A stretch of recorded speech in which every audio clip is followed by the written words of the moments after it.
متابعي قناة رائد فؤاد، شلون الصحة وشلون الأخبار؟ يا رب الكل يكون بخير. رجعت لكم أصور بالغرفة. صار فترة ما مصور يعني، وأصلا أنا فيديوهاتي دا أتأخر عليكم. آم الفترة اللي فاتت جمعنا مجموعة تجميعات وجتينا مجموعة غراض، خصوصا الكروت. عودة بي ان واي واللي ضمانة 3 سنوات هالمرة، والتجميعات اللي صارت من الفئة المتوسطة أغلبها، وهو هذا اختصاصنا. والشيء اللي يعجبنا صراحة إنه إحنا أغلب التجميعات اللي نسويها من الفئة المتوسطة. ما أعرف ليش هم أغلب يعني الناس اللي يتابعونا ويحبونا من هاي الفئة اللي هم يفضلون القيمة مقابل الأداء. كل الفترة اللي فاتت أنا حاولت كل ما يجيني على حاسبة DDR4 كنت رأسا أني أتشيك أو أجس نبضة بلكي أكو إمكانية شوية يطور الميزانية مالته ويسويها DDR5. ببعض الأحيان كنت أنجح، ببعض الأحيان ما أقدر، فأضطر أنطي التجميع على DDR4. طبعًا أنا عندي الاثنين، يعني إحنا بالشركة عندنا DDR4 اللي هي CPU 5500 ويا ب550 البورد من AMD أيضًا.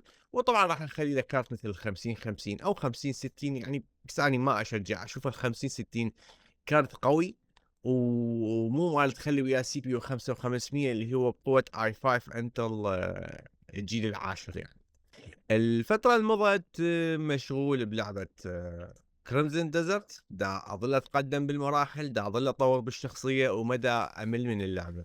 ما اقول لكم افضل لعبة لعبتها لحد الان ومن هذا الحكي، بس لعبة تخليك مستمتع طول الوقت، انت مستمتع تتفاجئ بالاشياء اللي تقدر تطور بيها الشخصية، والاشياء اللي تقدر تقوي بيها الهيلث مالتك.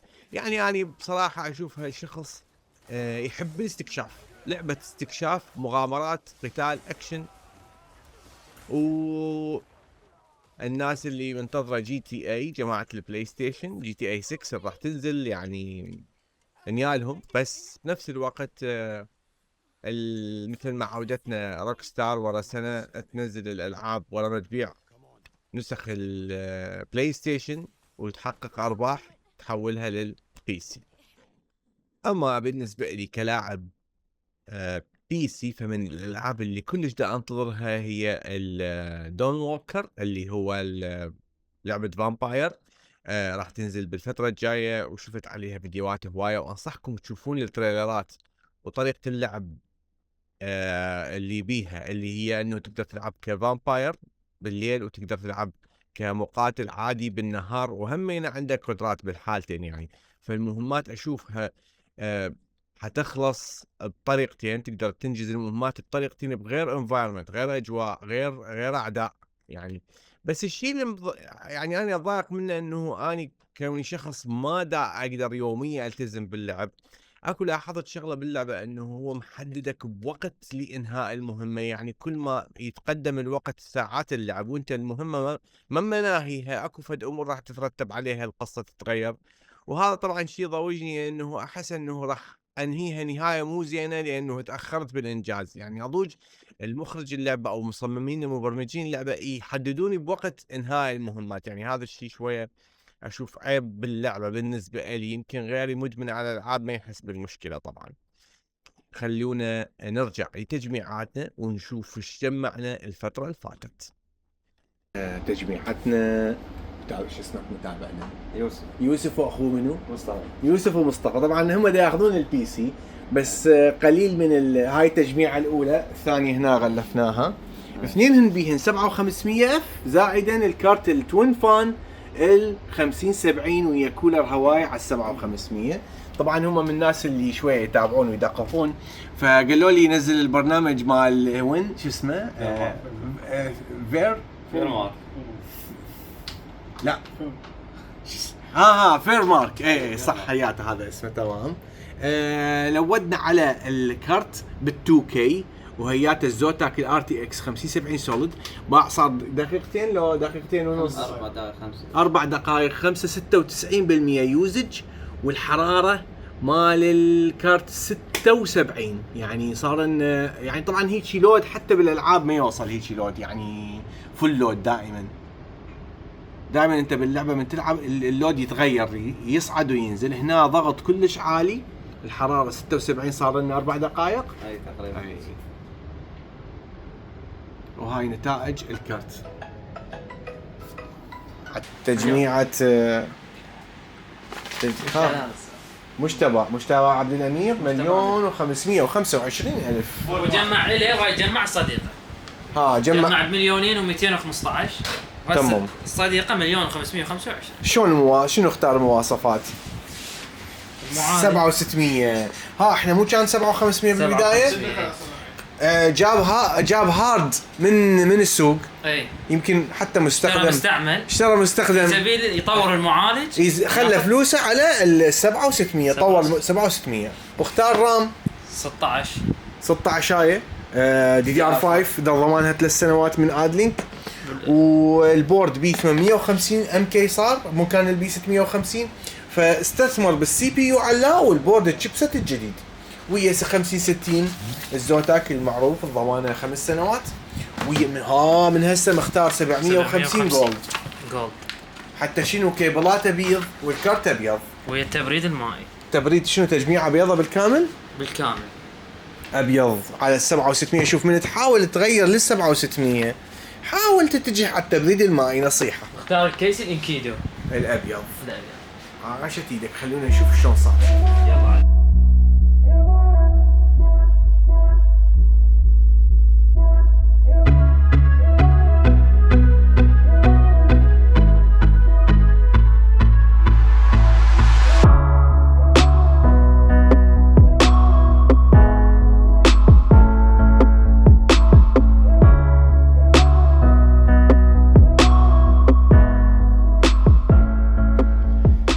بس اقول لكم شغله، الفيديو الاخير اللي نزلته افتح القناه مالتي وشوف عنوان الفيديو. بس شوف عنوان الفيديو لحق جمع قبل ما تصعد الاسعار. هذا صعود ثاني للرامات بلغتكم. واللي جمع عاشت ايده وحصل، اللي ما جمع ترى الاسعار صاعده مره ثانيه خصوصا الرامات وكروت شاشه. ف دا اسوي الفيديوهات واخلي الشغله المهمه بالعنوان مال الفيديو. اللي دا ياخذ بيها دا يستفاد، اللي ما دا ياخذ بعد يعني انا دا اسوي اللي علي والله. تجميعاتنا باسم منو؟ باسم حمزه جراد. حمزه اجانا يريد، هو حاسبته DDR4 جيل ال 5000 اللي هو ال 5,700. فبصراحه راد يشتري بس كرت شاشه. انا ايش قلت له رجاء حاسبتك DDR4 وانت دا تحل ودا تطور على مود تقوي الاداء، بس مجرد تشتري كرت شاشه جديد. فهذا حل انا اسميه حل مؤقت وليس حل جذري للتطوير، لان انت اول وتالي حتصطدم بالجيل القديم من الرامات اللي هي DDR4. فسوى باع تجميعته DDR4 واشترى تجميعه DDR5 اساسها بي 850 من اسوس اللي هو البوردات الجديده اللي تاخذ الرامات الحديثه. والسي بي يو صار جيل ال 7000 الرايزن 7600، مع انه احنا كنا نقدر نجهزه 7500 بس هو اخذ المعالج الاحسن. السي بي يو ضمانه 3 سنوات، البورد ضمانه 3 سنوات، الكرت ضمانه 5 سنوات 5060. الهارد صار قسمين، 1 تيرا واس اس دي 240 جيجا. والكولر صار على كولر من جيم دياز ابو الشاشه. هسه ما راح اسحب الكرتونه، راح تشوفون شكلها من تخلص. والباور اخذها للاحتياط حتى تتطور التجميعه 750 جولد. بيش صارت حمودي؟ 1,875,000 انشدت على الكيس السقف جام مالته. الكيس سقف جام 712. خلينا نشوف شكلها شلون صار. نسيت اذكر انه رامها صار 16 جيجا ادلينك ضمانه 3 سنوات 6000 التردد مالته. التجميعه بهذا السعر صارت ويا ال 5060 الابيض ويا الشايون الكولر من جيم دياز المائي.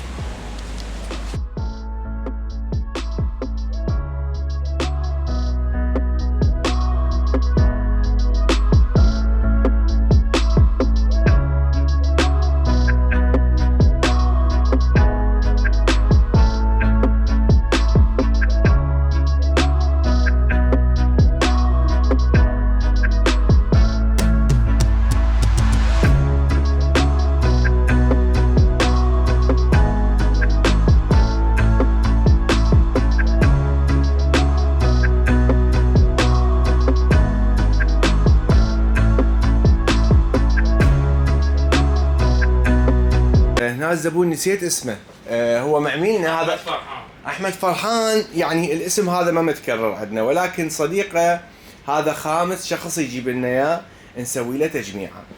هنا التجميعه هو قافل انه يريدها باللون الابيض، ولكن ببعض الاحيان الزبون يكون قافل على البراند اكثر من ما قافل على شكل الكيس وتجميعته بيالون تكون. هو هذا الشيء صح.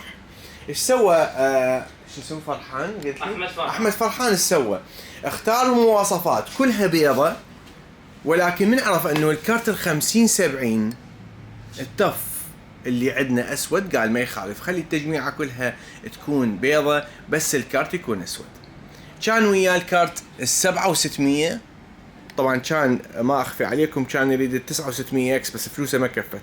ال6700 اكس خله فرق بسيط بيناتهم، ويا رامايا 16 بعدين حيطورها يسويها 32، ويا ام.2 1 تيرا جن 4 من ادلينك. تعرفون ادلينك رامات وام دوت 2 ضمانها 3 سنوات، والسي بي يو وكالتنا ضمان 3 سنوات. الكارت اسوس ميدل ايست مو ماصين وضمانه 3 سنوات. الباور سبلاي سنه من سيجوتب، اخذ نسخه ال 750 الجولد الفولي موديل، وطبعا كولر مائي 240 ملم ايضا باللون الابيض، والكيس الانكيدو. هذا الكيس صارت ايش قد حمولي؟ 1,440,000. خلونا شكلها، خلينا نشوف شكلها شلون صار، لانه كلها بيضة والكارت اسود.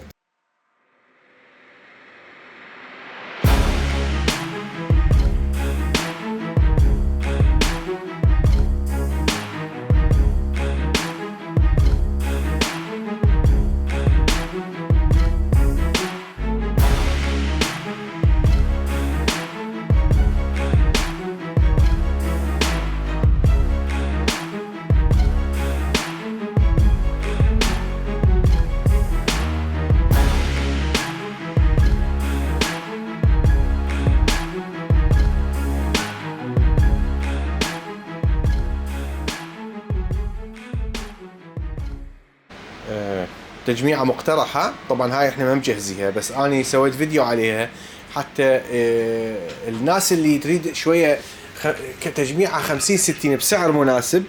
حاولت انبههم انه احنا جبنا ال50-60 البي ان واي انسب من الزوتاك، ويا ال7500 اف رايزن 5 ينشد على ينشد على البي 650 ام كي. علاوي صعد هذا المكان 7500 اف. طبعا تعرفون انتم الاسوس ضمانه 3 سنوات، الرامايا 16 العفو رامايا 16 قطعه واحده، و512 الام دوت 2، والكيس الكيوب الجام. انفينيتي المراوح اذا دا تنتبهون تشوفون المراوح انفينيتي جدد، ويا الباور 750. هنا المميز قلت لكم دائما اقول دائما احنا نسوي فشي ما مألوف، حتى اللي ياخذ التجميعه يحس انه هو ماخذ تجميعه مميزه بشكلها مو بس بادائها. الكولر المائي ال 7500 اف يحتاج لكولر هواي، بس احنا خلينا مائي 120 ملم ضمانه 3 سنوات. صارت التجميعه ب1,475,000، واللي يريد يخلي الكارت 50-60 تي اي 16 جيجا تصير 1,800,000. طبعا احنا جبناها النسخة هيانها النسخة 3 مراوح 16 جيجا. يعني أنا ما أقدر دائما من بشار يحكي، ما أقدر أصور التجميعات. تدري ليش؟ لأنه يحكي حكي المتابعين إذا يسمعوا يعرفون قناتي. ليش؟ أحكيك بيه أشياء مثل ايش؟ لا ما نذكر اي شيء اسمه. يعني يريد يروح الموفنبيك يعني شو تريد يصير؟ اني متخيل الولد جاي على من طريق علي مكي، موظفنا بقسم الباور، بس طلع هم متابعنا و 60,000 طلعت منه ولا فلس. المهم عزومه بالمطعم هاي يعني اقل تقدير. خلينا نسولف بالمواصفات. اول شيء كتبنا المواصفات قبل لا يجي، وهذا فد شيء كلش صحيح انه الزبون يعرف ايش يريد ويشيك المواصفات ويختارها بحيث يجي للمكتب او للشركه هو مقرر ايش ياخذ وشايف قوه الحاسبه. احنا ما خلينا تجميعه بيها معالج متوسط، شوية فوق المتوسط حتى تتقبل التطوير. ال7600X رايزن 5 تعرفون هذا المعالج تقريبا اخو ال 9600X، وراح يقدر ينطي فريمات اذا قدر يلعب 2K على كارت 5070. هذا المعالج ينطي فريمات بال 2K فوق ال 100 فريم. 7600X طبعا اني تعرفوني من واحد يجيني ويقول لي رتب لي التجميع مثل ما انت يعجبك، دائما اختار بورد قوي، لانه البوردات القويه هي راح يشد عليها التجميعات كل على ككارت كسي بي وكرام، فنختار بورد بمشتتات ضخمه. طبعا ضمان اسوس 3 سنوات. خلينا M.2 1 تيرا من ادلينك ايضا 3 سنوات الضمان. خلينا الكارت ال 5060 تي اي ابو 16، وهو هذا اللي غلى التجميعات. تعرفون كروت ب 16 جيجا ميموري ايش قد تكون غاليه. عليكم السلام والرحمه. شديناها خلينا للاحتياط. اني بس نعبر ال 7500 فرأسنا اخلي تبريد مائي 240 ملم انشدت على الكيس. نسيت اقول لكم اكيد بالبدايه مثل الكل يشدون تك 16 جيجا DDR5 6000. باور سبلاي برونز 750. اخاف يحب يخلي RX 9070 او RTX 5070 الباور حاضر. شديناها على هذا الكيس الاثينا M3 اللي راح يكون ادرسبل RGB. وصارت التجميعه وين فاتورتكم؟ 1,060,000. خلونا نشوف شكلها شلون صار.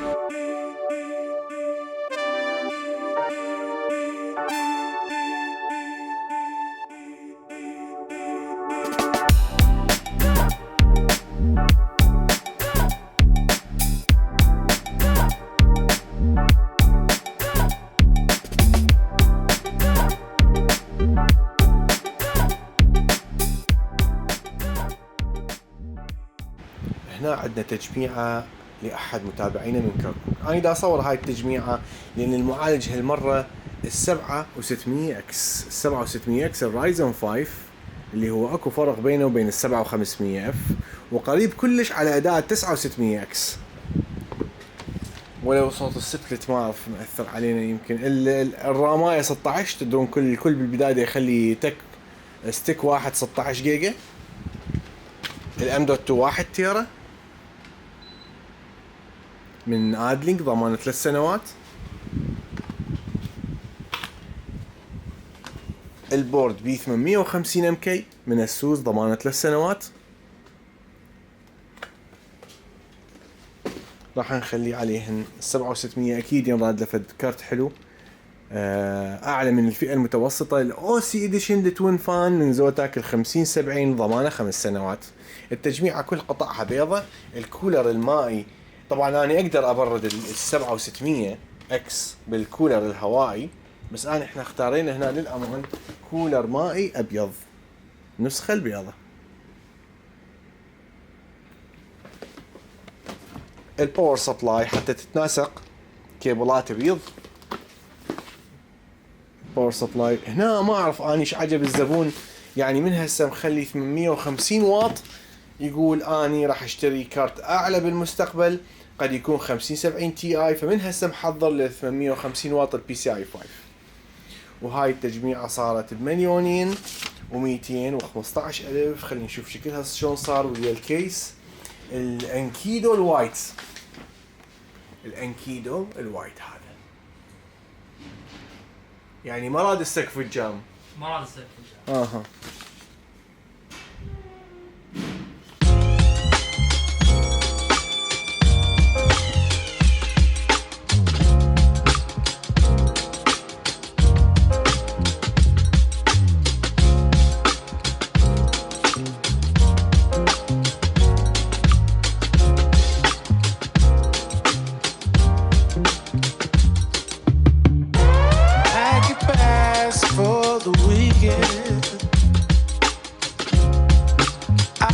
booked our flights.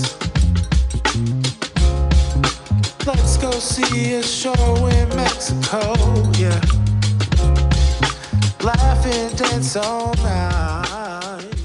We should fly. عرفنا على الولد حمودي. الولد شو اسمه؟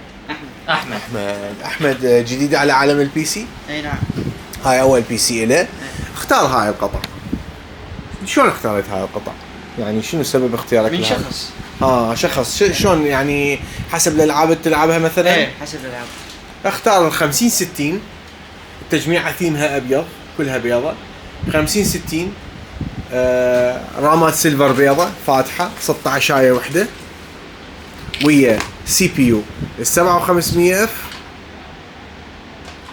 ويا ام دوت 2 1 تيرا جيم 4 طبعا ويا البورد البي 650 ام كي من السوز وكولر هوائي طبعا اب هير. الكارت مثل ما قلنا لكم ضمانه 3 سنوات 5 سنوات ابيض من زوتاك. البورد 3 سنوات المعالج 3 سنوات والام دوت 2 ضمانه 3 سنوات.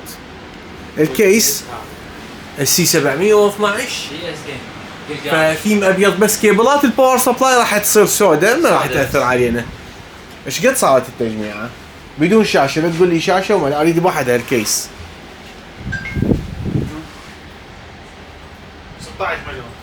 16 مليون وين ادور على ها عيب هذه التصرفات احمد. ايش قد دفعت انت؟ 1,590. مليون و595 مليون و595.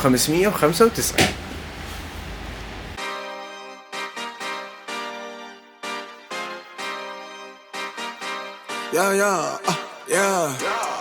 Pop in, burn it like this, ain't checking my wrist. Third is my shift. Rolling all night like flex. We look at the clips, these credits are lit. Stacking miles, I'm far away from home. I got what I wished for. Taking that risk, I'm checking my list. Marathon man, it's run legit. Can't let it slip when it's all in my grip. Talking too much, he probably not it. All that I did, calls I missed, time I spent. Yeah, that's that blood. Sweating my love, checking that tug. Out of the mud, rough only get picked up like a truck. تجميعة مصطفى عبود. مصطفى سوى هاي التجميعة بعد ان تشيك النت وتشيك المواصفات. انا اشوفها تجميعة كاملة مخصصة لل2K لانه كارتها 9060 9070 اكس تي طف. هاي التجميعة ناقصها بس رام 32 لان هو سوى الرام 16 هنا. الام دوت 2 1 تيرا زائدا 512 يعني قطعتين ام دوت 2 هارد صار تيرا ونص الهارد مالته.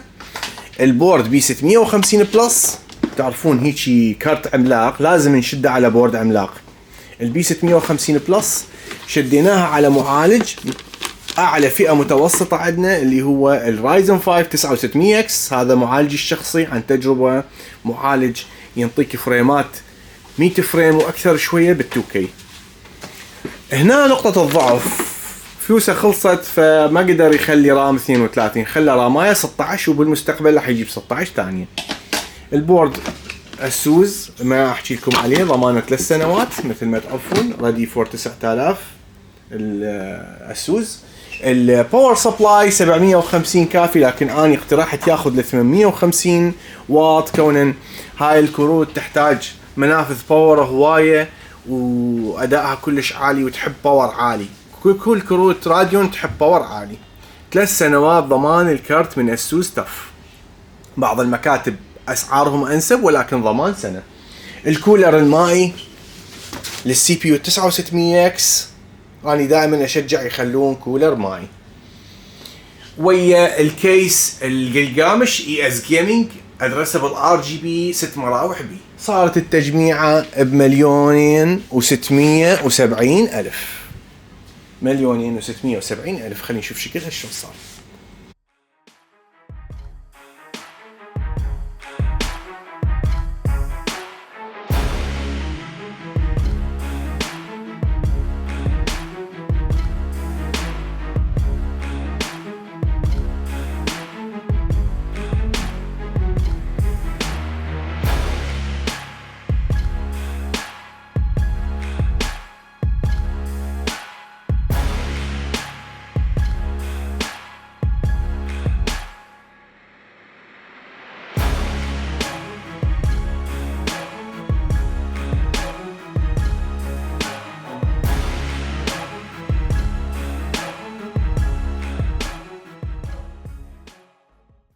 شباب تجميعتين. طبعا اني هذني هاي ما راح اصورها لان هواي نزلنا من عندها. اللي يبيها كارت ال 50 ويا السي بي يو ال 7500 اف، فسعرها معروف لكم او وارد لكم. هسه هي ويا الشاشه 1,444,000 شامله الشاشه.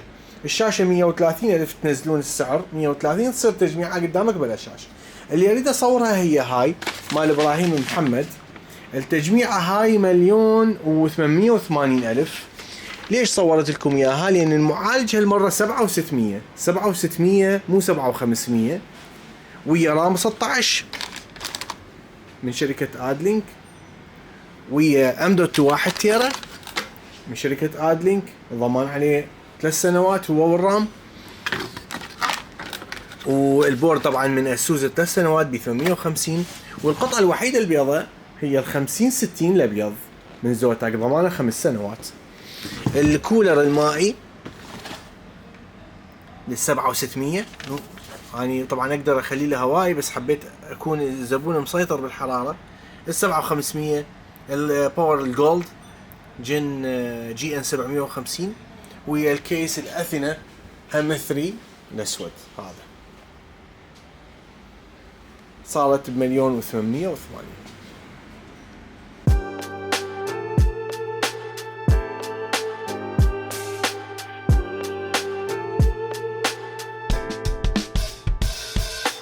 Writing in the margins of my mind all day, sipping herbal in the morning just to feel okay. Had a dream I was water just flowing through space, till I landed on the record that my grandma would play. Talk sweet like jazz in the park after rain. What the grass smell green and the air feels sane. Put the phone on mute, let the silence explain. I don't need much, just a book in the brain. Used to chase things that were run from me. Now I sit still, let the peace come free. Paint a verse in the sky with a loose leaf. While the moon do a dance with a soft oak tree. Let it ride, let it be what it be. Got a breeze in my chest and a احلى شيء من نرتب تجميعه حسب طلب الزبون. اسف، هو طلب الزبون مو هذا، طلب الزبون كان DDR4، بس انت تباوع الامكانيه اللي عنده قريبه على تجميعه احدث مع تكمله الفلوس شويه اكثر، وياخذ الجيل الجديد من البوردات والرامات. اللي صار انه التجميعه هاي استخدمنا بيها كيس ميني على بورد ميني، بورد البي 650 MK والكيس الجي ام بي السي 710 ويا المراوح الانفينيتي الحديثه، ويا كولر من ماركة السوز 120 ملم. صارت بهذا الترتيب. السعر 1,450,000. سي بي يو رايزن 5 7500F، رامات 16 يقدر يطورها يسويها 32 فيما بعد. والكارت 5050 من شركة زوتاك، ضمان عليه 3 سنوات. السي بي يو 7500F ايضا ضمانه 3 سنوات. والبورد من السوز ب 650. باور احتياطي خلينا 750 واط من شركة جيم دياز، وصارت بهذا الشكل. تجميعاتنا اليوم فيها كان اكو حوار ونقاش ويا الزبون اسمه حيدر. حيدر كان ياخذ تجميعه ال 5070 وكالعاده ويا رامات 16 قطعه واحده، لانه تعرفون سعر الرام، وهذا الشيء متعودين انتم بتجميعاتي جهز 16 قطعه واحده لان سعر الرام عالي. ويا التجميعه شنو؟ ويا التجميعه كيبورد وماوس وسبيكر وهيدسет وهاي الملاعب. بس هو سوى راجع فكره، تناقش ويا اصدقائه، اشترى الرامات 32، يعني الفلوس الخالها للماوس والكيبورد والهيدسет والاكسسوارات كلها ضحى بيها، وكمل فوقها حتى يسوي رامات 32 جيجا. احنا اختارينا له براند باتريوت، التردد 6000 مالته 16:2 ARGB مثل ما تشوفون، يدعم الاكسبو والاكس ام بي، يعني انتل او اي ام دي، يصير استغلال للتردد من رام 6000 يسوي. وهي السي بي يو اللي هو الستاندر i5 14400، يعني اقصد السي بي يو اللي يعادل الاي 5 اللي هو 7500F، ويا الانت M.1 تيرا M.1 تيرا ويا البي 650 بلس، وكان ناوي ياخذ البي 850 MK، بس كمل فلوس حتى ياخذ البورد الكبير البي 650 برايم ويا مثل ما قلت لكم الار تي اكس 5070 توين فان ضمان عليه 5 سنوات ويا كولر مائي اسود من شركه اي اس جيمنج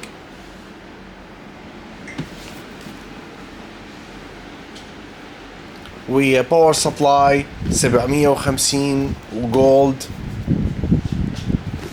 فولي موديولر من شركه سيجوت بي سي اي 5 الحديث ويا الكيس قلقامش من شركه اي اس جيمنج يجي 6 مراوح ادرسبل. وخلونا نشوف شكل التجميع شلون صار مع السعر اللي هو سعرها 2,410,000. خلينا نشوف شكلها شلون صار.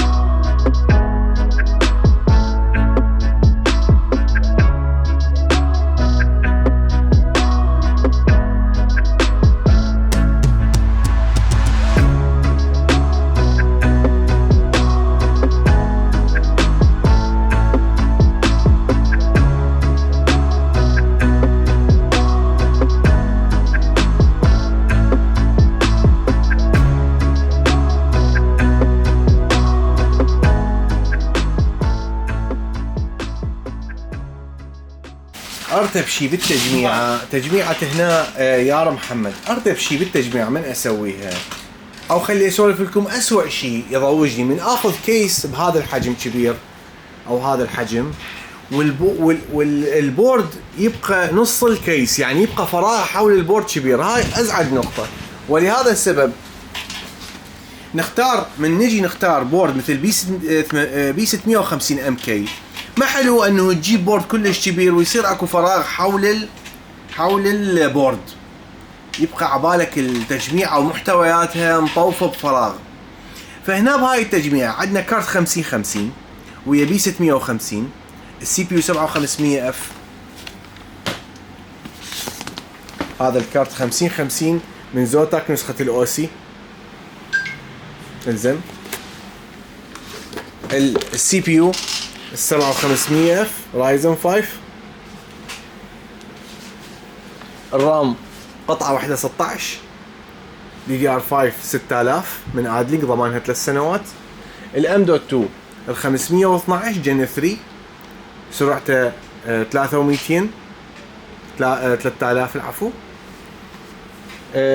خزن اضافي 240 جيجا من شركة هايبر اكس اس اس دي ار جي بي. هذا اكيد ال 7500 اف كولر هوائي من اب هير ويا باور 750 واط جيم دياز ضمان سنة. والبورد البي 650 الاسوس طبعا شديناه بهذا الكيس السي 710. البورد اللي قلت لكم راح يكون حجمه على قد البورد. هذا الكيس السي 710. صارت التجميعة بيش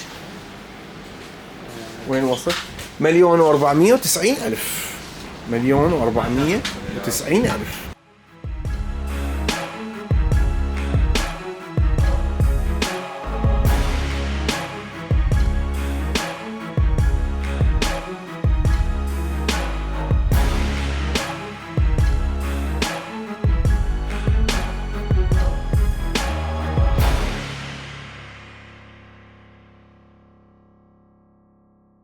أعزائي المتابعين رجعت وياكم إلى نهاية الفيديو. أرجو أن فيديوكم أمتعتكم. لا تنسوني باللايك والشير والسبسكرايب. في أمان الله.